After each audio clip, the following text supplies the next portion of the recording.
وہ یہ ہے کہ ایک طرف اشرافیہ ہے اور آسائشیں اور سہولتیں ہیں اور دوسری جانب غربت ہوتی ہے.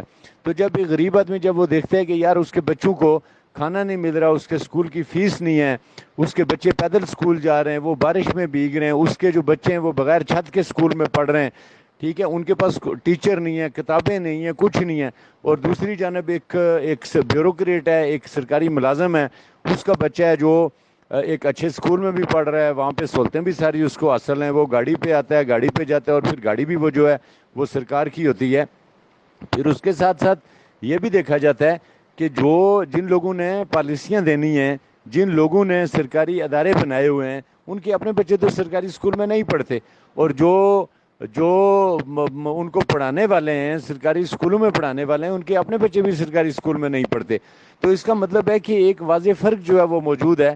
تو وزیر اعظم نے یہ بڑا اچھا اقدام کیا, اور اس میں کوئی ایسی بات نہیں ہے, یہ تو بہت پہلے ہو جانا چاہیے تھا. مثلا انہوں نے کہا سرکاری گاڑیوں کی خرید پر پابندی ہوگی. تو مجھے یہ بتائیں کہ میں اور آپ جب گاڑی لیتے ہیں یا ایک عام آدمی گاڑی لیتا ہے تو وہ 10 سال 12 سال 14 سال اس گاڑی کو جو ہے وہ چلاتا رہتا ہے, پھر ریسیل کرتا ہے, پھر کوئی اور گاڑی لیتا ہے. تو یہاں ہر سال میں جو ہے ایک نئی گاڑی سرکاری ملازمین کو کس لیے چاہیے ہوتی ہے, انہوں نے کیا کرنا ہوتا ہے, آزاد کشمیر میں کون سے ایسا خزانہ ہے جس کو وہ تلاش کر رہے ہیں کہ جس کے لیے ان کو گاڑیاں چاہیے. بہت اچھی بات ہے, گاڑیوں کی خرید پر پابندی ہونی چاہیے. پھر اپ ماڈل گاڑیاں, جیسے ہائی کورٹ نے بھی پہلے یہ حکم دیا اور بڑا اچھا کیا ہائی کورٹ نے بھی, کہ انہوں نے کہا گاڑیوں کو جو ہے وہ جمع کرو, اور گاڑیاں جمع ہو گئی بلا ضرورت, 4 4 6 6 گاڑیاں رکھی ہوئی. یہاں غریب کے بچے کو جو ہے وہ اسکول میں تعلیم نہیں مل رہی, اس کو کتاب نہیں, چھت نہیں, اور انہوں نے 6 6 گاڑیاں رکھی ہوئی ہیں. دوسری بات کہ بلات, کہ وہ کسی مد ان کی تبدیل نہیں ہو سکے گی.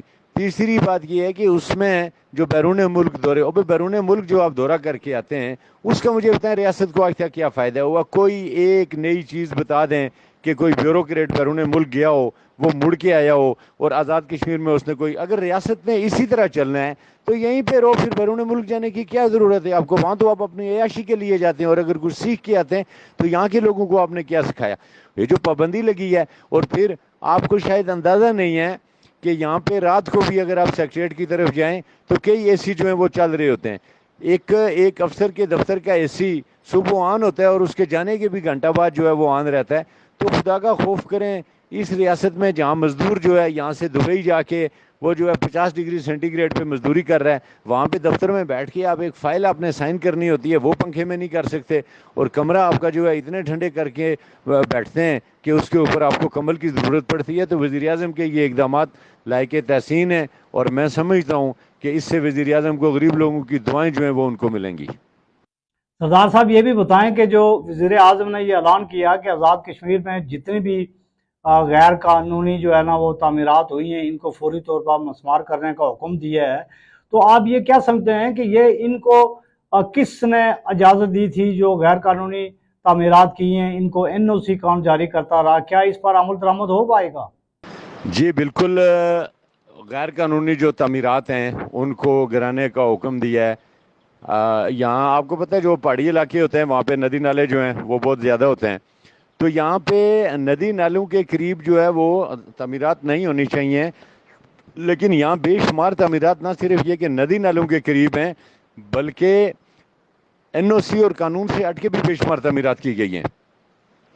تو اب اس میں وزیر اعظم نے حکم تو دے دیا ہے, لیکن جو بات آپ نے کی ہے یہ بڑی امپورٹنٹ ہے. میں سمجھتا ہوں وزیر اعظم کو جو آپ کا سوال ہے اس کی جانب توجہ دینی چاہیے کہ اس کی اجازت کون دیتا رہا.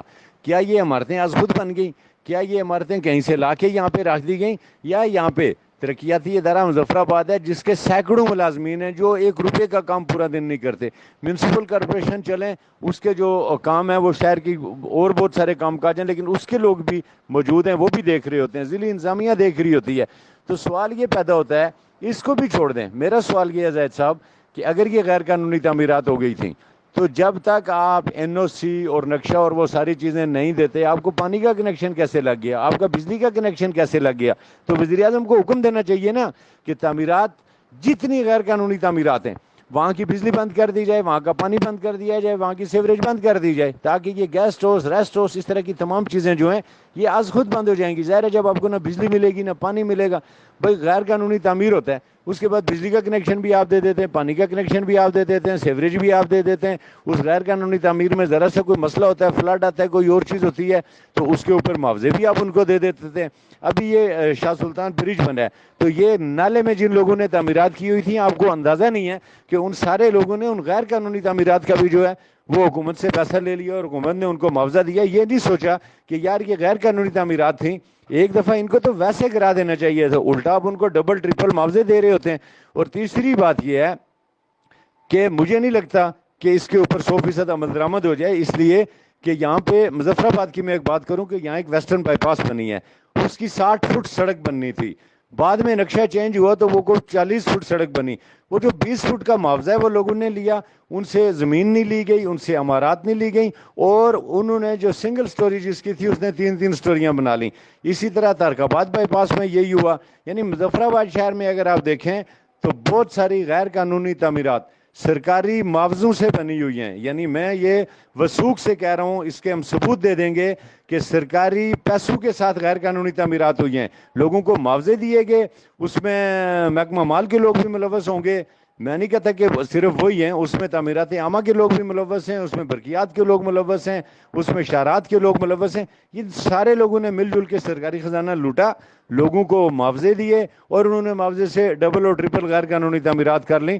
تو وزیر اعظم پہلے ایک جو ہے نا اپنی ایک ٹیم وہ بنائیں, وہ اس ساری صورتحال کا جائزہ لے, اور جائزہ لینے کے بعد وہ جو ہے ان تعمیرات کا جو ہے خاتمہ کریں. دوسری بات, مجھے نہیں لگ رہا کہ کمشنر صاحب جو ہیں وہ اس میں کوئی کامیاب ہو سکیں گے, اس لیے کہ اس میں بڑے بڑے لوگ ہیں, اور ایسے ایسے لوگوں نے یہاں پہ قبضے کیے ہوئے ہیں کہ جن کی تعمیرات شاید اتنا آسان نہ ہو. ہاں, اس کے لیے اگر ہائی کورٹ سے کوئی ڈائریکشن لے لے حکومت تو میں سمجھتا ہوں پھر یہ تعمیرات فارغ ہو سکتی ہیں. باقی یہاں کا جو سیاسی وزیر اعظم ہے وہ اتنا طاقتور نہیں ہو سکتا کہ وہ ان چیزوں کو گرا سکے.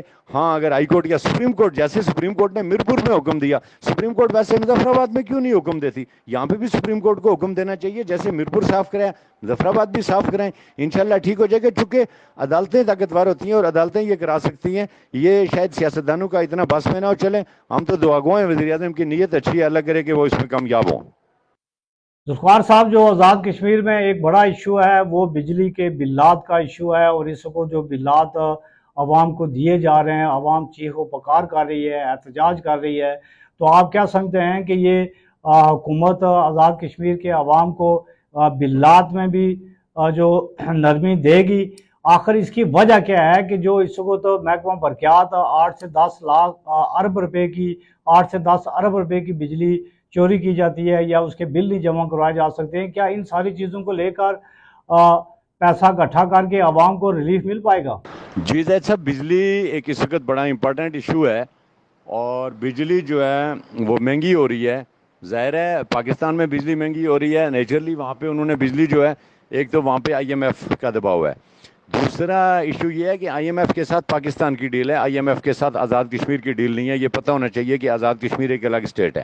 دوسری بات یہ ہے کہ آزاد کشمیر سے جتنی بجلی پیدا ہو رہی ہے وہ بجلی جو ہے وہ آزاد کشمیر کی ضرورت سے کئی گنا زیادہ ہے.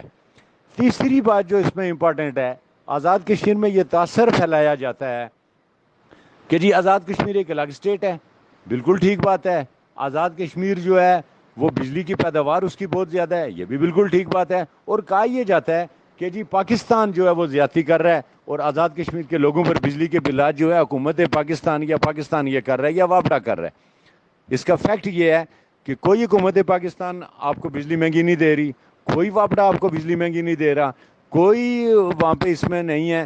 آزاد کشمیر کو سب سے سستی بجلی دی جا رہی ہے. پاکستان میں یہ ریٹ بڑے ہیں, آزاد کشمیر کو بجلی وہی 2 روپے 59 پیسے دی جا رہی ہے. آزاد کشمیر کے اندر آمدن کا ذریعہ بنا لیا ہے. 50% لائن لاسز ہیں. باقی جو ابھی وزیر اعظم نے کفایت شہری مہم شروع کی ہے, جتنے بلات ہیں 8 سے 10 ارب سالانہ بجلی چوری ہوتی ہے.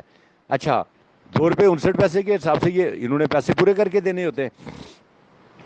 پھر محکمہ برقیات نے بھی چلنا ہوتا ہے, پھر انہوں نے جنریٹر بھی خریدنے ہوتے ہیں, پھر انہوں نے وہ جو میٹر ہیں وہ بھی خریدنے ہوتے ہیں, پھر انہوں نے میٹروں کی ریڈنگ کے لیے وہ موبائل بھی خریدنے ہوتے ہیں جو 2 نمبر اور جعلی ثابت ہوتے ہیں بعد میں.